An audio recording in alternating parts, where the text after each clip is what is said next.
Recording on होते हो। Good evening बच्चे, गुड इवनिंग, गुड इवनिंग सभी को, गुड इवनिंग।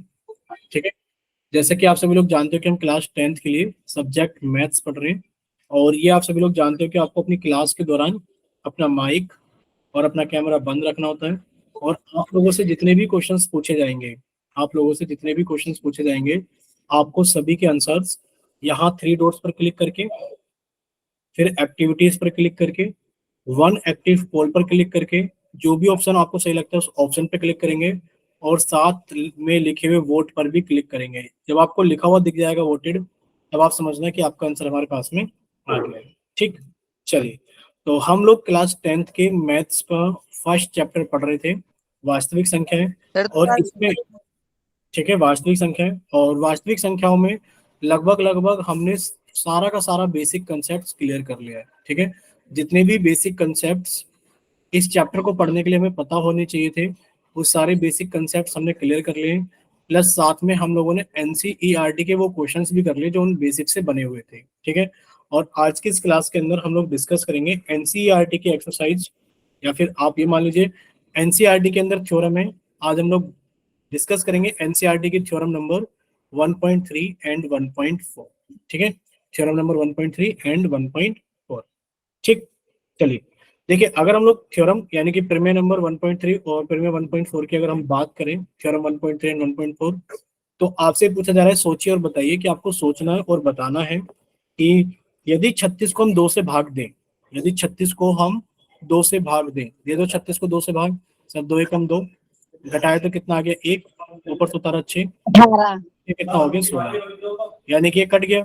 यानी कि अगर आपने 36 को 2 से भाग दिया, तो क्या 36 के वर्गमूल को, अच्छा बताइए 36 का वर्गमूल कितना होगा, जल्दी से बताइए, 36 का वर्गमूल बताइए कितना होगा, चैट सेक्शन के अंदर लिख कर बताइए 36 का वर्गमूल कितना होगा।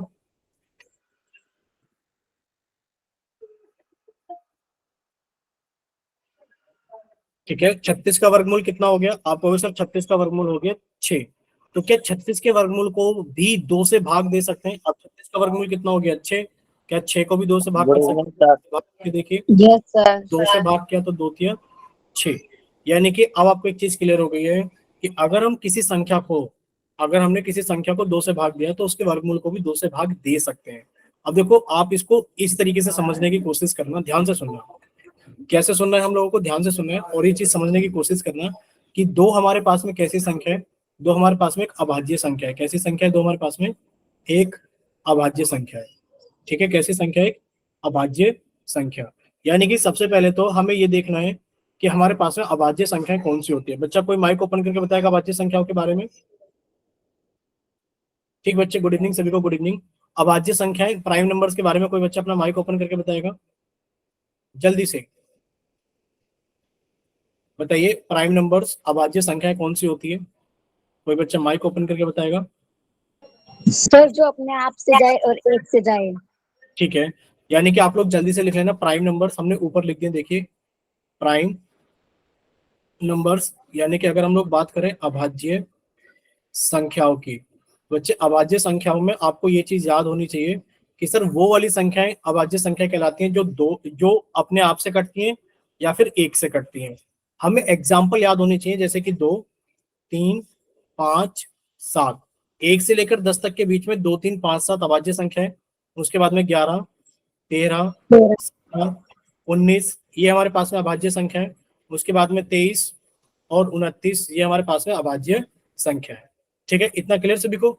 तो हमें अभाज्य संख्याएं पता लग गई सभी को, अभाज्य संख्याएं कौन सी होती है, प्राइम नंबर्स, यानी वो नंबर्स जो अपने आप से कटते हैं। एग्जांपल्स याद होने चाहिए कि सर 2, 3, 5, 7, 11, 13, 17, 19 ये हमारे पास में क्या है, अभाज्य संख्या है। ठीक है, अब हमारे पास में जो थ्योरम 1.3 है, वो थ्योरम ये कहती है, हमारे पास में क्या कहती है कि अगर हम किसी संख्या को, मान लीजिए हमारे पास में एक अभाज्य संख्या पी कोई प्राइम नंबर है, पी कैसा नंबर है हमारे पास में, पी कोई प्राइम नंबर यानी कि अभाज्य संख्या है। ठीक है, अगर किसी संख्या के स्क्वायर को, मान लो ए का स्क्वायर है, अगर वो डिवाइड हो जा रहा है पी से, प्राइम नंबर से, तो ये थ्योरम ये कहती है कि इसका वर्गमूल यानी कि ए का वर्गमूल, ए स्क्वायर का वर्गमूल कितना हो जाएगा, ए भी डिवाइड होगा पी से, ये थ्योरम ये कहती है। ठीक है, यहाँ पर आप लोग बताइए, अगर आपसे पूछा जाए एक्स का स्क्वायर कितना होगा, जल्दी से बताइए, एक्स का स्क्वायर कितना होगा, एक्स का स्क्वायर एक्स का स्क्वायर, एक्स का वर्ग कितना होगा बच्चे? एक्स का वर्ग कितना होगा, एक्स का स्क्वायर कितना होगा? आप लोग जानते हो सर वर्ग का मतलब होता है घात 2। सर ये रहा एक्स का वर्ग, ठीक है। मान लीजिए आपके पास में किसी संख्या का वर्ग है, अगर आपको उसका वर्गमूल निकालना है, ध्यान से सुन लीजिए, इंपॉर्टेंट है। मान लीजिए वाई स्क्वायर है क्या है वाई स्क्वायर, आपको इसका वर्गमूल निकालना है। बताइए वाई स्क्वायर का वर्गमूल कितना होगा? आप कहोगे सर वाई स्क्वायर का वर्गमूल, वाई। और ये कट गया, आ गया वाई, ठीक है। ये कितना हो गया? वाई हो गया। बस ये दो चीजें पता होनी चाहिए। अगर हमारे पास में कोई भी संख्या है, मान लीजिए हमारे पास में पी स्क्वायर है, तो बच्चे पी स्क्वायर का वर्गमूल कितना हो जाएगा? पी हो जाएगा। बोलिए क्लियर सभी को? अगर हमारे पास में जेड है, बच्चे जेड का वर्गमूल कितना हो जाएगा? ये हो जाएगा, ठीक। क्लियर सभी को? चलिए, अगर इतना सभी को क्लियर है तो अब हम लोग आगे चलते हैं। देखिए थ्योरम क्या है हमारे पास में, थ्योरम हमारे पास में ये है प्रमेय 1.3 कि मान लीजिए p एक अभाज्य संख्या है। क्या मान लिया? कि मान लीजिए p एक अभाज्य संख्या है। यदि p a स्क्वायर को, यदि p a स्क्वायर को विभाजित करती है, तो आपने कहा सर जो p है ये डिवाइड कर रही है, किसको कर रही है? p divides a square, p divides a square, p a square को विभाजित करती है, यानी कि p a स्क्वायर को पूरा पूरा भाग करती है। तो बच्चे p डिवाइड करेगा किसको? p डिवाइड करेगा a स्क्वायर के वर्गमूल को, यानी कि किसको डिवाइड करेगा? a को। बोलिए इतना क्लियर सभी को? बोलिए क्या इतना क्लियर सभी को? यस ठीक है। सर। एग्जाम्पल के तौर पे देखिए, एग्जाम्पल के तौर पर देखिए बच्चे, एग्जाम्पल एग्जाम्पल के तौर पे देखिए कि अगर हमारे पास में 3 है, पहले तो बताओ क्या 3 एक प्राइम नंबर है? बोलिए क्या 3 यस एक सर। अभाज्य संख्या है? आप कहोगे हाँ सर 3 एक अभाज्य संख्या है। यानी कि अगर 3 डिवाइड कर रहा है किसको? अगर 3 डिवाइड कर रहा है 81 को, तो बच्चे 81 के वर्गमूल को भी डिवाइड करेगा, यानी कि 3 डिवाइड करेगा किसको? बताइए 81 का वर्गमूल कितना होगा? आप कहोगे सर 81 का नो। वर्गमूल हमारे पास में 9, नो। ठीक। क्लियर सभी को? Yes sir. अच्छा किसी बच्चे को यहाँ कोई डाउट तो जनरेट नहीं हो रहा है कि सर ये बताइए, थ्योरम तो ये कहती है कि अगर ए स्क्वायर को डिवाइड कर रहा है तो ए को भी डिवाइड करेगा, बट यहाँ तो कोई स्क्वायर के रूप में नहीं लिखा हुआ, यहाँ तो नंबर लिखा हुआ है। बट आप इतना जरूर जानते हो ये जो नंबर है 9 का स्क्वायर है, ठीक है। अगर 3 लिख लीजिए इसे, अगर 3 डिवाइड कर रहा है 9 के स्क्वायर को, बच्चे 3 डिवाइड करेगा किसको? 9 को, ठीक है। ये ऐसा भी पूछा जा सकता है कि अगर 3 डिवाइड कर रहा है किसको? 81 को, तो बच्चे 3 डिवाइड करेगा किसको? 3 डिवाइड करेगा 81 के वर्गमूल को, और 81 का वर्गमूल कितना होता है? 9 होता है। बोले इतना क्लियर सभी को? Yes yes sir. सर। ठीक है। Yes sir. हाँ ठीक है, इतना क्लियर सभी को? देखिए नेक्स्ट देखिए आप लोग, बस इतना जरूर याद रखना कि जिस संख्या से डिवाइड किया जा रहा है वो नंबर कैसा होना चाहिए? प्राइम नंबर, यानी कि वो नंबर एक अभाज्य संख्या होनी चाहिए। अगर हम आपसे कहने लगे कि 6 डिवाइड्स 42, अगर हम ये कहने लगे 6 डिवाइड्स 42, तो क्या 6 डिवाइड करेगा अंडर रूट 40 को? No sir. नहीं, क्योंकि ये प्राइम नंबर ही नहीं है। जब ये प्राइम नंबर नहीं है तो आपको देखना ही नहीं है, यानी कि आपको सिर्फ प्राइम नंबर्स के लिए देखना है, ठीक है। क्लियर सभी को? Yes sir. Yes sir. चलिए तो स्टार्ट करते हैं क्लास को आगे। देखिए यहाँ पर आप लोगों को एक इम्पोर्टेंट दिख रहा होगा, यहाँ पर आप लोगों को एक इम्पोर्टेंट नोट दिख रहा होगा। बताइए क्या नोट दिख रहा है? नोट ये दिख रहा है कि इस प्रमेय की सहायता से हम सिद्ध करेंगे कि √2, √3, √5 कैसी संख्या है? अपरिमेय संख्या है। तो आप लोगों को ये थ्योरम इस्तेमाल करनी होगी कहाँ पर? जब आप लोगों से पूछा जाएगा कि प्रूफ कीजिए या फिर सिद्ध कीजिए कि √2 एक अपरिमेय संख्या है, सिद्ध कीजिए कि √3 एक अपरिमेय संख्या है, सिद्ध कीजिए कि √5 एक अपरिमेय संख्या है। इस टाइप के सवाल है ना एनसीईआरटी में, तो उन टाइप के क्वेश्चन को करने के लिए आपको इस थ्योरम का इस्तेमाल करना है, ठीक है। चलिए अब आपको बताइए क्या इतनी सारी चीजें क्लियर है जितनी भी आप लोगों को अभी तक बताई गई है? Yes sir. अब हम आपसे 2-3 क्वेश्चन पूछते हैं। देखिए 7 डिवाइड्स 49, आगे बताइए आप लोग क्या बनेगा? कि 7 डिवाइड्स 49 रूट, यानी कि सर 7 7 डिवाइड्स आएगा। 7, ठीक है, क्योंकि 7 एक क्या हमारे पास है? संख्या है, ठीक है। बोलिए ये ट्रू है कि नहीं है? अगर हम कहीं पर लिख दें कि ए डिवाइड्स बी स्क्वायर, तो ए डिवाइड्स बी, बोलिए ट्रू है कि फॉल्स है? बोलिए ये ट्रू है कि फॉल्स है? Sir true. True. ट्रू है। अब आप हमें ये बताओ, आपको कैसे पता लगा कि ए एक प्राइम नंबर है? कहीं पर लिखा है कि ए एक प्राइम नंबर है?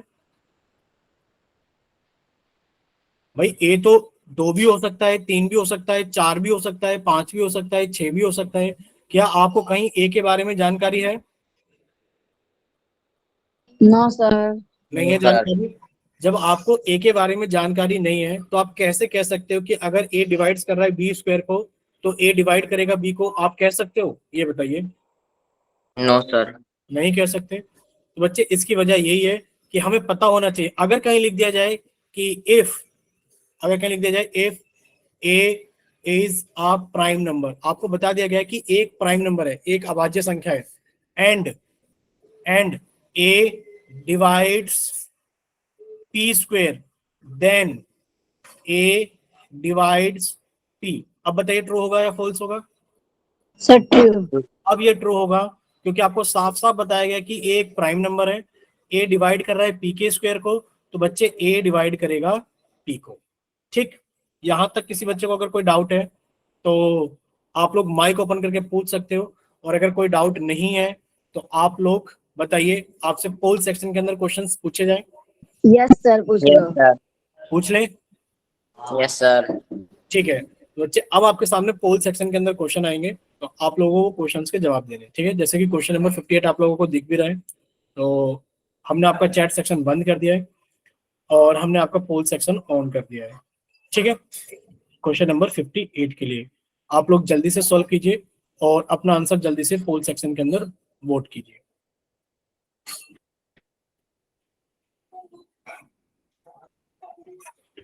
जल्दी से ऑन करना है, सभी को सॉल्व करना है और अपना आंसर जल्दी से पोल सेक्शन के अंदर वोट करना है।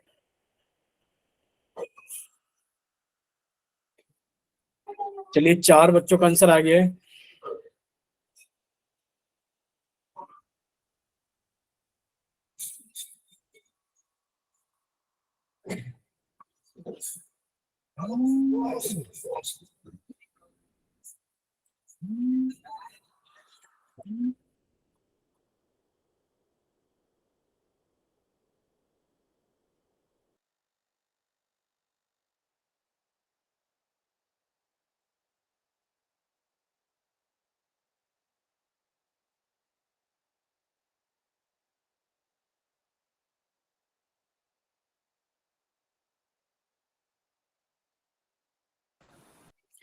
चलिए, अभी 14 बच्चों का आंसर आ गया है, तो बाकी के बच्चे भी जल्दी से अपना सॉल्व कीजिए और अपना आंसर जल्दी से पोल सेक्शन के अंदर वोट कीजिए। अभी क्लास के अंदर 28 बच्चे हैं, तो अभी 12 बच्चे बाकी हैं। अभी 12 बच्चे बाकी हैं, तो वो भी जल्दी से सॉल्व करें और अपना आंसर जल्दी से पोल सेक्शन के अंदर वोट करें।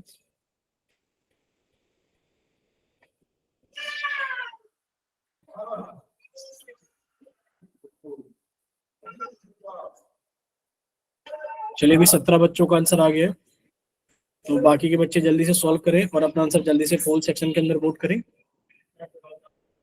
अभी 11 बच्चे बाकी हैं और बहुत ही आसान चीजें हैं।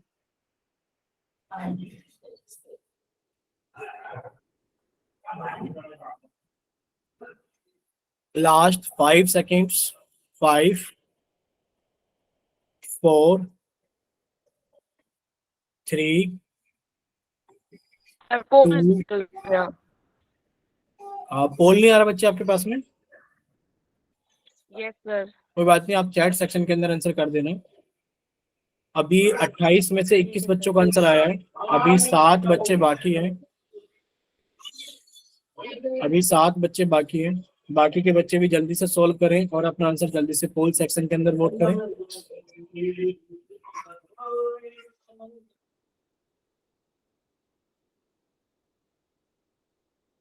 चलिए, बाकी बच्चे जल्दी से सॉल्व करें और अपना आंसर जल्दी से पोल सेक्शन के अंदर वोट करें।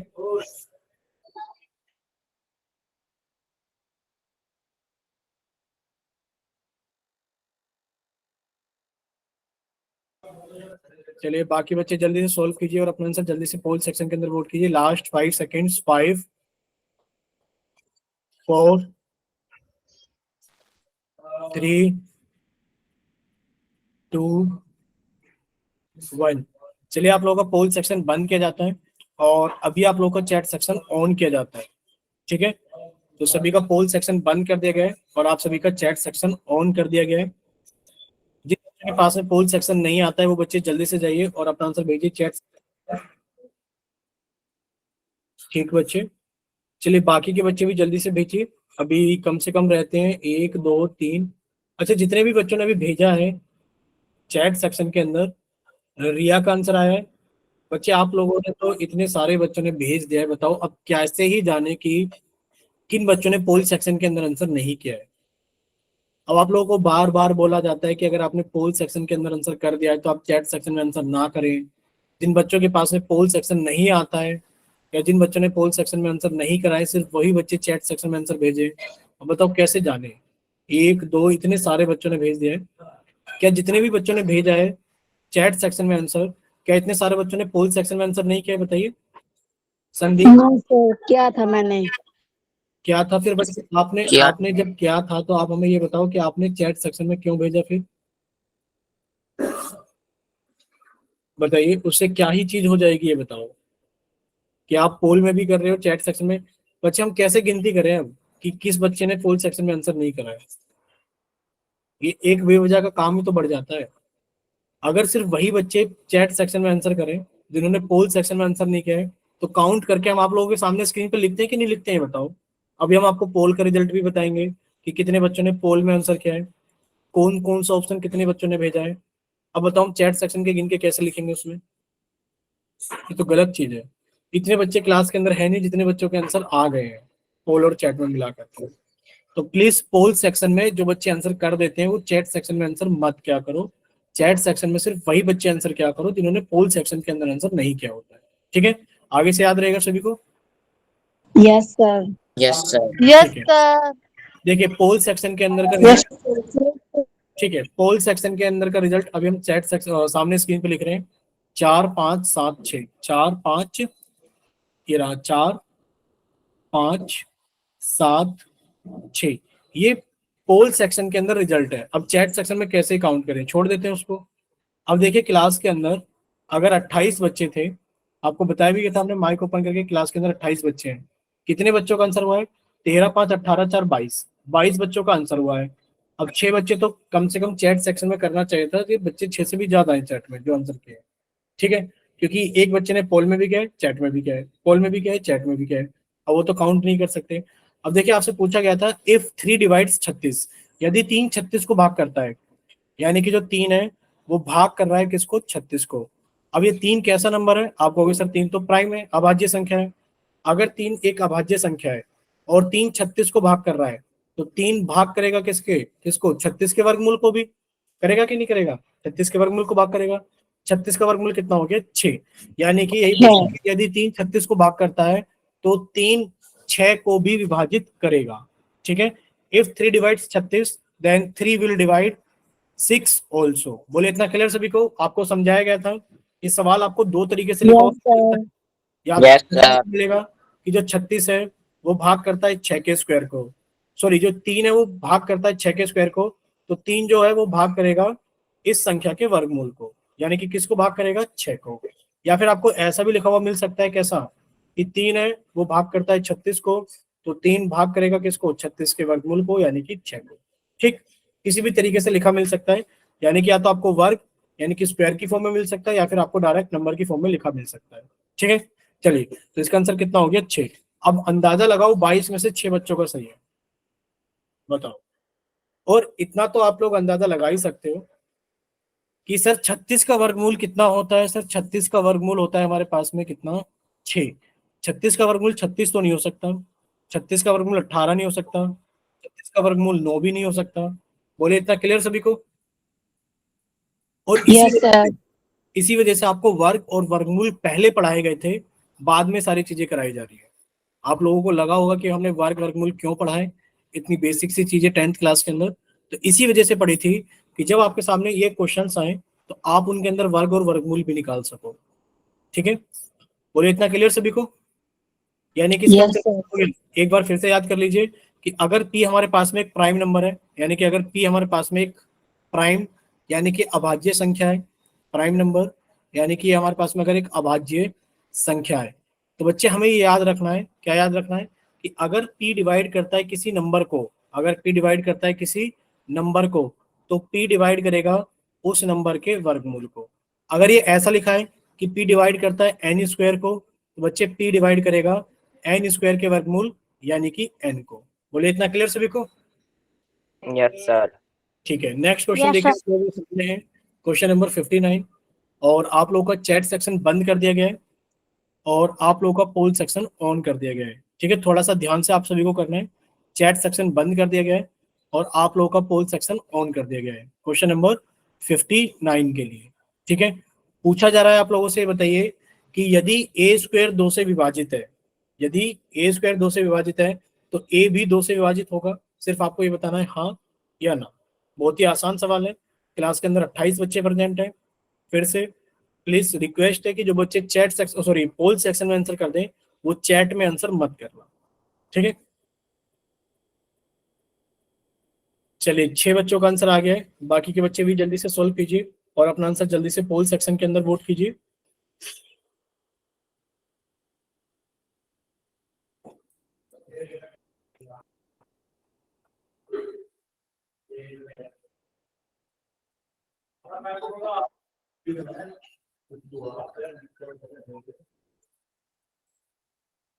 चलिए 13 बच्चों का आंसर आ गया है, बाकी के बच्चे भी जल्दी से सोल्व करें और अपना आंसर जल्दी से पोल सेक्शन के अंदर वोट करें।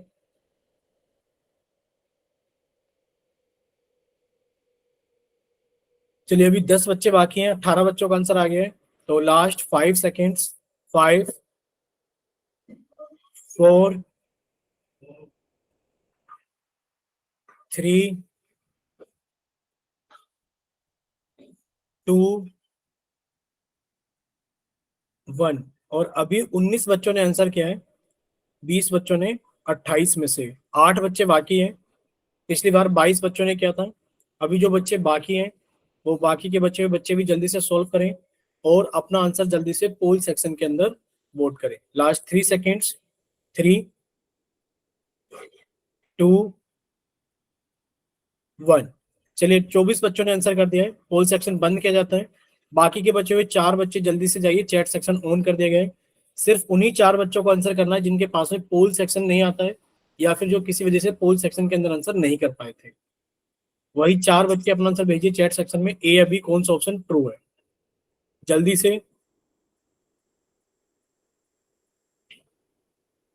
अच्छा बाकी बच्चे भेज नहीं रहे क्या?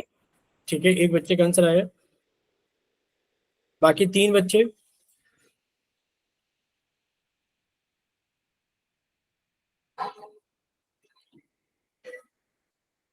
चलिए 2 बच्चों का आंसर आया, बाकी के 2 बच्चे। ठीक है, अब आप सभी लोग सामने देख रहे हैं स्क्रीन पर।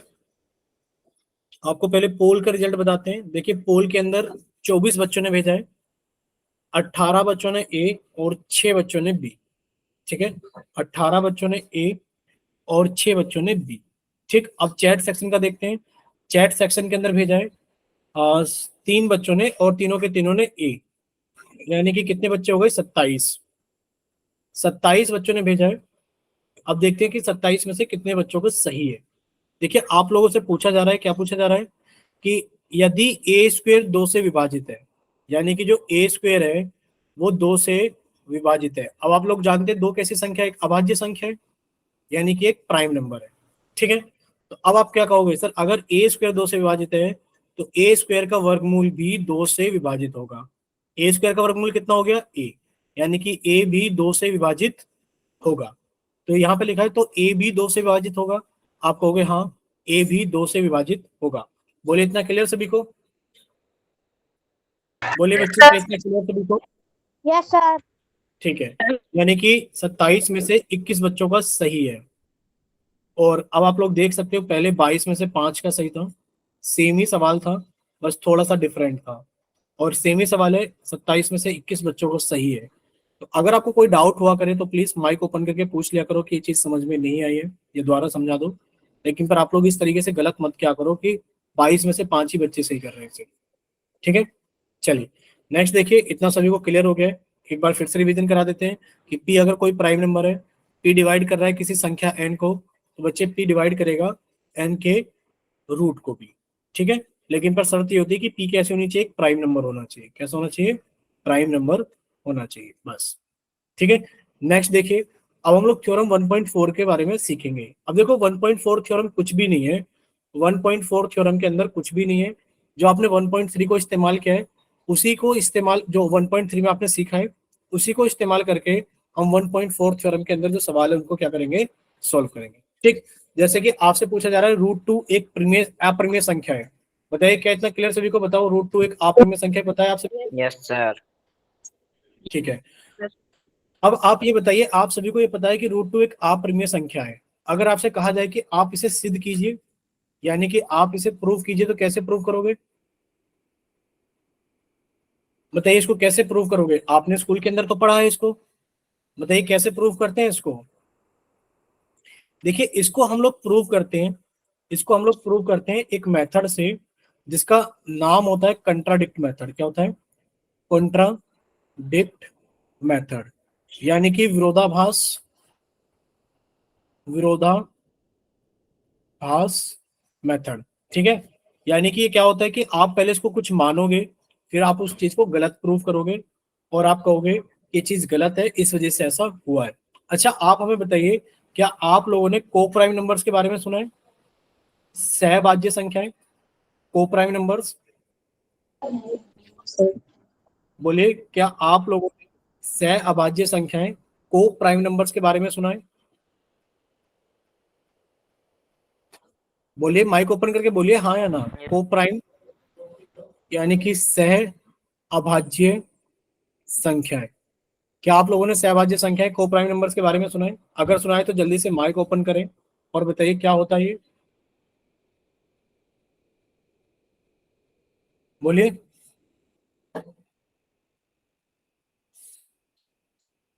किसी को पता है तो बच्चे माइक ओपन करके बोलिए क्या होता है सहभाज्य संख्याएं को प्राइम नंबर्स।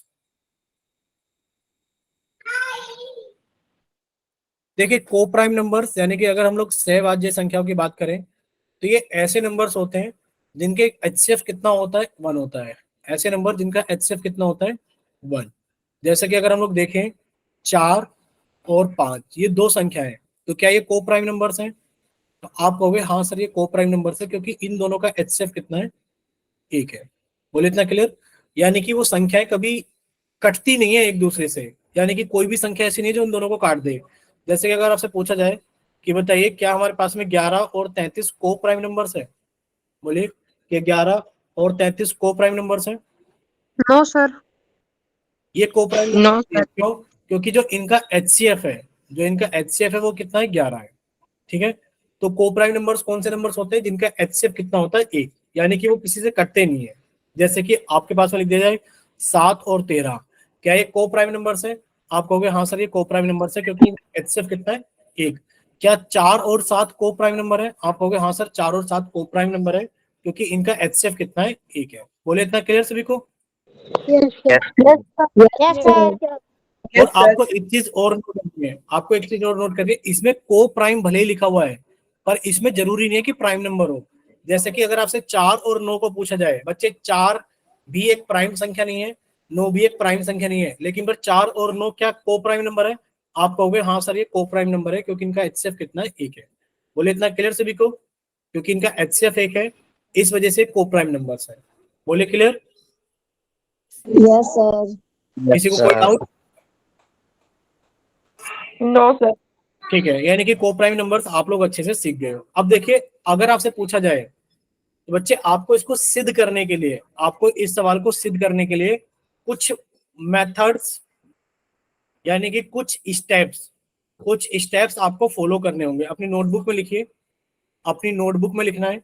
क्या लिखना है अपनी नोटबुक यानी कि कॉपी के अंदर आप लोगों को स्टार लगा के लिखना है कि मेथड्स या फिर स्टेप्स लिखिए, steps to prove steps to prove √2 is an irrational number, यानी कि √2 एक अपरिमेय संख्या है। इसको सिद्ध करने के हमारे कुछ स्टेप्स हैं, ठीक है। अब देखो स्टेप्स क्या है कि सर पहला स्टेप ये है, पहला स्टेप नंबर 1, माना √2 एक परिमेय संख्या है। यानी कि सबसे पहले आप मानोगे कि जो √2 है वो एक परिमेय संख्या है। अगर वो परिमेय संख्या है तो आप बताओ, आप उसे a अपॉन बी के फॉर्म में लिख सकते हैं कि नहीं लिख सकते, बताइए। अगर √2 एक परिमेय संख्या है, परिमेय संख्या कौन सी होती है सर, जिन्हें हम p अपॉन क्यू के रूप में लिख सकते हैं। तो सबसे पहला स्टेप यही होगा, चरण एक, कि आपने मान लिया जो भी संख्या दी जाएगी, जैसे कि √2, तो आपने मान लिया कि वो एक परिमेय संख्या है और आपने लिखा √2 बराबर a अपॉन बी। साथ में लिखोगे जहां a और b को प्राइम यानी कि सह अभाज्य संख्या है। बोले इतना क्लियर सभी को। ए और बी कैसी संख्या है, ए और बी को प्राइम यानी कि को प्राइम यानी कि सह अभाज्य संख्या है। बोले इतना क्लियर सभी को। Yes, sir.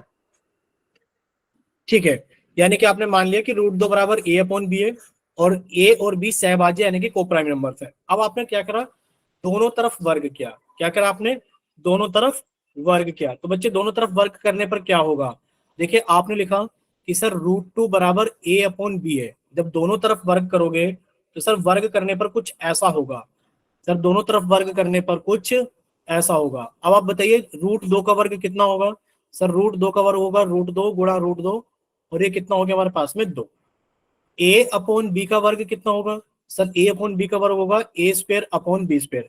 यानी कि दोनों तरफ वर्ग करने पर हम लोग लिख सकते हैं कि 2 बराबर a square upon B square. बोलो लिख सकते हैं कि नहीं लिख सकते। Yes sir. ठीक है, अब आपने इसको कैसे किया, आपने इसके नीचे 1 बनाया और आपने इसको तिरछी गुणा किया यानी कि क्रॉस मल्टीप्लाई किया। ये कितना हो गया हमारे पास में, ये हो गया 2b स्क्वायर बराबर a स्क्वायर। बोले इतना क्लियर सभी को, कितना हो गया 2b स्क्वायर बराबर a स्क्वायर। ठीक है, अब आप यहां से एक चीज नोट करोगे, ये कितना हो गया हमारे पास में, ये हो गया हमारे पास में 2b स्क्वायर बराबर a स्क्वायर। ठीक है, चलिए अब यहां पर आप एक चीज नोट करोगे, क्या नोट करोगे कि सर अगर देखा जाए तो ये 2b स्क्वायर बराबर a स्क्वायर है, तो हम इसको ऐसे लिख सकते हैं कि सर b स्क्वायर बराबर a स्क्वायर अपॉन 2। ठीक है, और दो कैसी संख्या है, आप कहोगे सर दो तो प्राइम नंबर है, यानी कि दो अगर a स्क्वायर को डिवाइड कर रहा है तो दो a को भी डिवाइड करेगा। भाई आपने लिखा सर b स्क्वायर बराबर कितना हो गया a स्क्वायर अपॉन 2। आपने कहा सर जो a स्क्वायर है वो 2 से डिवाइड हो रहा है, तो आप कहोगे सर a भी 2 से डिवाइड होगा, a इज आल्सो यानी कि a, यानी कि आपने यहाँ पे लिखा हुआ है ना, ये रहा आउट, इसको हटाते हैं। यहाँ पे लिखा हुआ है प्रमेय 1.3 का प्रयोग करने पर, जबकि आप ऐसा नहीं लिखोगे कि प्रमेय 1.3 का प्रयोग करने पर, आप यहाँ पे लिखोगे कि a स्क्वायर 2 से विभाजित है तो a भी 2 से विभाजित होगा, तो a भी 2 से विभाजित होगा। अच्छा एक बात बताओ आप हमें, अगर a भी 2 से विभाजित है तो क्या हम लिख सकते हैं a बराबर 2m। भाई अगर a को भाग करोगे 2 से तो कुछ ना कुछ आएगा। भाई a को अगर भाग करोगे 2 से तो हमने मान लिया m आ गया। ठीक, तो बच्चे आप लिख सकते हो ना a बराबर 2m, यानी कि अगर कोई संख्या 2 से भाग हो रही है तो भाग होने के बाद कुछ ना कुछ आएगा। भाई मान लो आप ये चीज देखिए, अगर 2 से भाग कर रहे हो आप 12 को, तो भाग होने के बाद कितना आ गया 6 आ गया, यानी कि आप 12 को लिख सकते हो ना 2 गुणा 6। तो वही हमने लिख दिया कि बच्चे a को अगर हम लोग 2 से भाग कर रहे हैं कोई ना कोई संख्या आएगी, तो हम लिख सकते हैं a बराबर 2m। बोले इतना क्लियर सभी को, बोले बच्चे माइक ओपन करके, क्या क्लियर सभी को। Yes sir. ठीक है, तो Yes, हमारे sir. पास में आ गया कि सर a स्क्वायर देखा जाए तो सर यहाँ से हमें दिख रहा है कि a स्क्वायर 2 से भाग हो रहा है, तो a भी 2 से भाग होगा, और जब a 2 से भाग होगा तो कुछ ना कुछ आएगा, तो हमने लिख दिया a बराबर 2m। ठीक है, ये हमने मान लिया इक्वेशन नंबर 1 अपनी तरफ से। ठीक है, चलिए अब आप लोग देखिए कि ये इक्वेशन नंबर 1 था, सॉरी ये इक्वेशन नंबर 1 था और ये इक्वेशन नंबर हमारे पास में 2 हो गया। ठीक है, अब a की वैल्यू 2m आप यहाँ लिख दो इक्वेशन नंबर 1 में। ठीक है, यानी कि इक्वेशन नंबर 1 हमारे पास में ये था बी स्क्वायर बराबर a स्क्वायर अपॉन 2, और हमारे पास में आया था a बराबर 2m, तो हमने a बराबर 2m इस वाली इक्वेशन में रख दिया। रखो, ये लिखा हुआ है बच्चे बी स्क्वायर बराबर a स्क्वायर बटे 2। अब a की जगह अगर आपने 2m लिखा तो आप इसे लिखोगे 2m स्क्वायर बटे 2। अब बताओ 2m का स्क्वायर कितना हो गया 4m स्क्वायर बटे 2, और ये कट के कितना हो गया 2m स्क्वायर, यानी कि आपके पास में आ गया बी स्क्वायर बराबर 2m स्क्वायर। यहां से देखा जाए तो आप लोग लिख सकते हो बी स्क्वायर अपॉन 2 बराबर एम स्क्वायर। यानी कि अब आप फिर से क्या कहोगे, अब आप फिर से ये कहोगे कि सर देखा जाए तो बी स्क्वायर 2 से भाग हो रहा है, 2 एक अभाज्य संख्या है, तो बी भी 2 से विभाजित होगा, बी भी क्या होगा, बी भी 2 से विभाजित होगा। और अगर बी भी 2 से विभाजित होगा, अब आप क्या कहोगे कि सर अगर देखा जाए तो हमारे पास में ए और बी दोनों किससे विभाजित हो रहे हैं, 2 से। हो रहे कि नहीं हो रहे बताओ। आपने यहाँ पर कहा ये रहा कि बी भी 2 से विभाजित होगा, आपने इससे पहले लिखा कि ये रहा ए भी 2 से विभाजित होगा, यानी कि आपने कहा सर ए और बी दोनों 2 से विभाजित हैं, ठीक है। अतः ए और बी का सारा गुणनखंड कितना हो गया, 2 हो गया। यानी कि अब आप कह सकते हो कि ए और बी सहअभाज्य नहीं है। क्यों? क्योंकि आपने कहा था कि सर √2 बराबर ए अपॉन बी, और आपने लिखा था कि ए और बी सहअभाज्य संख्या है, को प्राइम नंबर्स है, को प्राइम नंबर्स यानी कि इनका एचसीएफ 1 है। लेकिन पर आप तो कह रहे हो कि सर ये भी 2 से भाग हो रहा है, ये भी 2 से भाग हो रहा है, यानी कि इनका एचसीएफ 1 नहीं है। यानी कि आप कह सकते हो कि अतः ए और बी सहभाज्य संख्याएं नहीं है। अब यह, अब आपको ये चीज याद कर लेनी है, ये चीज आपको याद कर लेनी है कि यह विरोधाभास इसलिए उत्पन्न हुआ है क्योंकि हमने गलत कल्पना कर ली थी। क्या कल्पना कर ली थी? गलत, कि √2 एक परिमेय संख्या है, ये हमने गलत कल्पना कर ली थी। अतः हम लोग कह सकते हैं कि √2 एक अपरिमेय संख्या है। बोले स्टेप्स क्लियर हुए आप सभी को? ये तो आपको याद ही करना पड़ेगा कि यह विरोधाभास इसलिए उत्पन्न या फिर इसलिए प्राप्त हुआ है क्योंकि हमने एक गलत कल्पना कर ली थी कि √2 एक परिमेय संख्या है, ठीक है। तो अब हम लास्ट में लिख देंगे अतः √2 कैसी संख्या है, एक अपरिमेय संख्या है। बोलो यहां तक सभी बच्चों को सारी चीजें क्लियर? यानी कि इसके अंदर कुछ स्टेप्स थे, अब आप उन स्टेप्स को देखिए, हम यहाँ पर फिर से सारे स्टेप्स को समझा रहे हैं। देखिए आपसे पूछा जाएगा कि आप प्रूव कीजिए कि √2 एक इरेशनल यानी कि अपरिमेय संख्या है। तो बच्चे आपके पास में स्टेप 1 क्या है? स्टेप 1 आपके पास में ये है कि आप कहोगे सर √2 एक परिमेय संख्या है, और अगर √2 एक परिमेय संख्या है तो हमने उसको ए अपॉन बी के फॉर्म में लिखा, और साथ में लिखेंगे ए और बी कैसी संख्या है, ए और बी सहअभाज्य संख्या है, यानी कि सहअभाज्य संख्या यानी कि को प्राइम नंबर्स है, ये हमें लिखना पड़ेगा, ठीक। अब दूसरा स्टेप क्या है बच्चे? दूसरा स्टेप है squaring on both the side, दोनों तरफ वर्ग करने पर। जब आप दोनों तरफ वर्ग करोगे तो बच्चे इधर तो आएगा √2 का वर्ग बराबर ए अपॉन बी का वर्ग। ये सोल्व करने पर कितना आ जाएगा कि सर 2 बराबर A square upon B square. Sir तिरछी गुणा करने पर कितना आ गया कि 2 बी स्क्वायर बराबर ए स्क्वायर, और यहां से आगे सर बी स्क्वायर बराबर ए स्क्वायर बटा 2। हमने इसको एक इक्वेशन मान लिया, इक्वेशन नंबर 1, और हमने यहाँ पर इक्वेशन नंबर 1 मान करके थ्योरम लगाई 1.3 कि 2 एक अभाज्य संख्या है और 2 ए स्क्वायर को भाग कर रही है, तो 2 ए को भी भाग करेगी। और जब 2 से ए को भाग करेंगे तो आपको समझाया गया था कि जब आप 2 से ए को भाग करेंगे तो कोई ना कोई संख्या आएगी, और हम लिख सकते हैं ए बराबर 2m। आपने लिखा सर ए बराबर 2m आ गया। अब ए बराबर 2m आप लोगों ने यहाँ पुट कर दिया। जब आप लोगों ने ए बराबर 2m यहाँ पुट किया तो बच्चे आपके पास में कितना आ गया, बी स्क्वायर बराबर 2m का स्क्वायर बटे 2। सोल्व करने पर कितना आ गया, बी स्क्वायर बराबर 4m स्क्वायर बटे 2, या फिर बी स्क्वायर बराबर 2m स्क्वायर। यहां से पता लगा कि m स्क्वायर बराबर बी स्क्वायर बटे 2 है। आप कहोगे सर 2 अभाज्य संख्या है, यानी कि 2 अगर बी स्क्वायर को भाग कर रही है तो बी भी 2 से भाग होगा। बस यहाँ खत्म होने के बाद में आप यहाँ पर आ जाओगे कि ए और बी दोनों किससे भाग हो रहे हैं, 2 से भाग हो रहे हैं। तो हम कह सकते हैं ए और बी दोनों का सार गुणनखंड यानी कि एचसीएफ कह सकते हैं कितना है, 2 है। फिर हम कह सकते हैं कि ए और बी सहभाज्य संख्याएं नहीं है। और ये जो गलती हुई है किस वजह से हुई है, यह विरोधाभास इसलिए प्राप्त हुआ है क्योंकि हमने गलत कल्पना कर ली थी कि √2 एक परिमेय संख्या है। अतः √2 क्या है हमारे पास में, एक अपरिमेय संख्या है। बोले इतना क्लियर सभी को? Yes sir. ठीक है। नेक्स्ट देखिए बच्चे, अगर आपसे पूछा जाए दर्शाइए, हाँ बच्चे आपसे पूछा जाए दर्शाइए कि √5 एक अपरिमेय संख्या है। सेम स्टेप है, सब कुछ सेम स्टेप। सबसे पहला काम, माना √5 एक परिमेय संख्या है, तो हमने लिख दिया कि √5 अगर एक परिमेय संख्या है तो बच्चे हमने मान लिया कि √5 बराबर a बटा b, और आपने लिख दिया कि a और b कैसी संख्या है, a और b। जल्दी से माइक ओपन करके बताओ कैसी संख्या है a और b, और ये कैसी संख्या है, अभाज्य संख्या है।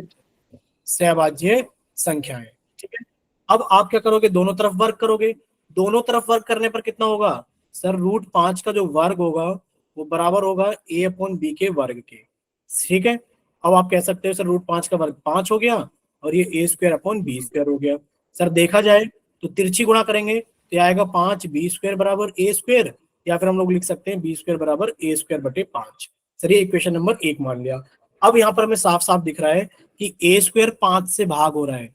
5 एक अभाज्य संख्या है भाई, 5 एक अभाज्य संख्या है। तो आप कहोगे सर 5 अगर एक अभाज्य संख्या है, a² 5 से भाग हो रहा है, तो आप कहोगे सर a भी 5 से भाग होगा। और जब a भी 5 से भाग होगा तो बच्चे जब a 5 से भाग होगा तो भाग करने पे कोई संख्या आएगी, तो हम लोग लिख सकते हैं कि a बराबर 5m, और a की वैल्यू 5m आपने पुट कर दी इस वाली इक्वेशन में। तो बच्चे b² बराबर a की जगह 5m लिखा तो 5m का स्क्वायर बटे 5, सोल्व किया तो b² बराबर 25m² बटे 5, यानी कि b² बराबर कितना आ गया 5m²। यहां से लिख सकते हैं कि m² बराबर b² बटे 5, यानी कि सर b² तो 5 से भाग हो रहा है। अगर b² 5 से भाग हो रहा है तो सर हम क्या कहेंगे कि सर अगर b² 5 से भाग हो रहा है तो b भी 5 से भाग होगा। यानी कि अब आप कह सकते हैं कि सर a और b दोनों 5 से भाग हो रहे हैं। ठीक है बच्चे, a बराबर 5m आपने रखा तो कितना हो गया सर b² बराबर a की जगह 5m रखा तो 5m का स्क्वायर बटे कितना आ गया 5, यानी कि b² बराबर 25m² बटे 5, यानी कि कितना आ गया b² बराबर 5m², या फिर सर m² बराबर b² बटे 5, यानी कि सर b² 5 से भाग हो रहा है तो b भी 5 से भाग होगा। और अब हम लोग कह सकते हैं कि सर a और b दोनों 5 से विभाजित है। a और b का सार गुणनखंड यानी कि HCF 5 है, इस वजह से a और b सहअभाज्य नहीं है। और ये विरोधाभास इसलिए उत्पन्न हुआ है क्योंकि हमने गलत कल्पना कर ली थी कि √5 एक परिमेय संख्या है, अतः √5 एक अपरिमेय संख्या है। बोले क्लियर हुआ सभी को? Yes, sir. ठीक है, यानी कि अब अगर आपके स्कूल में सवाल आता है √2 एक अपरिमेय संख्या है, √3 एक अपरिमेय संख्या है, √5 एक अपरिमेय संख्या है, √7 एक अपरिमेय संख्या है, तो आप कर दोगे ना? Yes sir. ठीक है, यानी कि अब आपको एक कर देना है। अब देखो इसमें और भी टाइप से सवाल है, ऐसा ना है कि सर सिर्फ इतने ही सवाल है। ठीक है, अब देखो आपने इतना तो जान लिया है। अब देखो पेपर में या तो ये सवाल आएगा, ये लॉन्ग क्वेश्चन आएगा, आप लोग इसको कर लोगे बड़े आसानी से लॉन्ग क्वेश्चन को। ठीक है, अब देखो पेपर के अंदर कुछ ऐसे भी क्वेश्चन आएंगे, दर्शाइए कि 3√2 एक अपरिमेय संख्या है, दर्शाइए कि 3√2 एक अपरिमेय संख्या है। तो बच्चे साथ में लिखा भी होगा जहां √2 एक अपरिमेय संख्या है, ये आपको पेपर में लिखा मिलेगा। और मान लो अगर पेपर में आपको लिखा नहीं मिलता है कि जहां √2 एक परिमेय संख्या है, बच्चे पहले आपको √2 को एक अपरिमेय संख्या प्रूफ करना है, कर दोगे? जैसे अभी सीखा था कि सर √2 बराबर a/b, a और b सहभाज्य संख्या है, तो आप लोग पहले वहां से प्रूफ करोगे कि √2 एक अपरिमेय संख्या है। उसके बाद फिर से वही काम कि सर अगर हमें 3√2 प्रूफ करना है, क्या करना है बच्चे, अगर हमें 3√2 प्रूफ करना है तो हम कैसे करेंगे, इसको ध्यान से देखना, स्टेप्स है इसमें भी कि सर सबसे पहला स्टेप क्या है। सर सबसे पहला स्टेप है माना 3√2 एक परिमेय संख्या है, आपने लिख दिया सर 3√2 बराबर a/b, जहां a और b सहभाज्य संख्या है। ठीक, फिर आपने लिखा सर इस 3 को हटाओ, इधर लिखो, यानी कि √2 बराबर a/3b। ठीक है, a/3b। अब आप लोग देख पा रहे हो कि जो a/3b है वो एक परिमेय संख्या है। कैसी संख्या है? परिमेय संख्या है। अतः रूट, बच्चे यहाँ गलती से लिख दिया गया है, आपको यहाँ √2 लिखना है। क्या लिखना है? √2। क्या लिखना है? √2। बच्चे √2 भी एक परिमेय संख्या है। ठीक है, बट √2 तो एक अपरिमेय संख्या है। तो यह विरोधाभास इसलिए उत्पन्न हुआ है क्योंकि हमने गलत कल्पना कर ली थी कि 3√2 एक परिमेय संख्या है, अतः 3√2 एक अपरिमेय संख्या है। बोलो इतना क्लियर सभी को कि सर इस सवाल को करने के लिए कुछ नहीं करना, सबसे पहले हम लोग मानेंगे कि क्या माना हमने, कि मानेंगे सर 3√2 एक परिमेय संख्या है। क्या मानेंगे? एक परिमेय संख्या है। जब हमने इसको एक परिमेय संख्या मान लिया तो बच्चे अब आप कह सकते हो कि 3√2 बराबर a/b, जहां a और b कैसी संख्या है?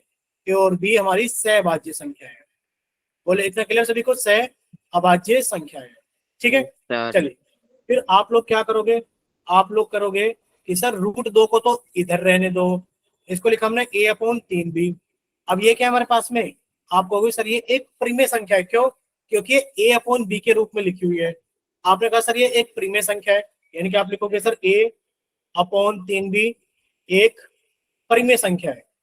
ठीक है, अगर ये एक परिमेय संख्या है तो आप लोग जानते हो भाई, आप किसी के वेट को, जैसे कि आप कहने लगे कि क्लास के अंदर एक बच्चा है रामू, और रामू का जो भार है वो 65 किलोग्राम है, और आप कहने लगे एक और बच्चा है अंशुल, और जो अंशुल की उम्र है वो 15 साल है, तो क्या आप इन दोनों को कंपेयर कर सकते हो? क्या आप इन दोनों की तुलना कर सकते हो? आप कहोगे इन दोनों की तुलना नहीं कर सकते, यानी कि तुलना करेंगे या तो साल से साल की करेंगे या फिर भार से भार की करेंगे, यानी कि जो तुलना करते हैं वो समान चीजों की करते हैं। अब अगर तुलना समान चीजों की करते हैं तो आप क्या कहोगे? आप ये कहोगे कि सर अगर हम लोग तुलना करते हैं समान चीजों की, अगर ये परिमेय संख्या है, आपको कहना पड़ेगा कि √2 भी एक परिमेय संख्या है। क्या कहना पड़ेगा? कि अगर ये परिमेय संख्या है तो परिमेय संख्या को परिमेय संख्या के साथ ही तुलना कर सकते हो। तो आप कहोगे सर √2 भी एक परिमेय संख्या है। फिर आप क्या कहोगे कि सर √2 तो परिमेय संख्या नहीं है, क्योंकि हमें तो दे रखा है √2 एक अपरिमेय संख्या है। फिर आप ये चीज लिख दोगे कि परंतु √2 एक अपरिमेय संख्या है, और यह विरोधाभास इसलिए प्राप्त हुआ है क्योंकि हमने गलत कल्पना कर ली थी। तो 3√2 एक परिमेय संख्या है, तो बच्चे आते हैं 3√2 एक अपरिमेय संख्या है। बोले इतना क्लियर सभी को कि आपको इस तरीके से इन क्वेश्चंस को करना है? बोले क्लियर हुआ सभी को? Yes, sir. Yes sir.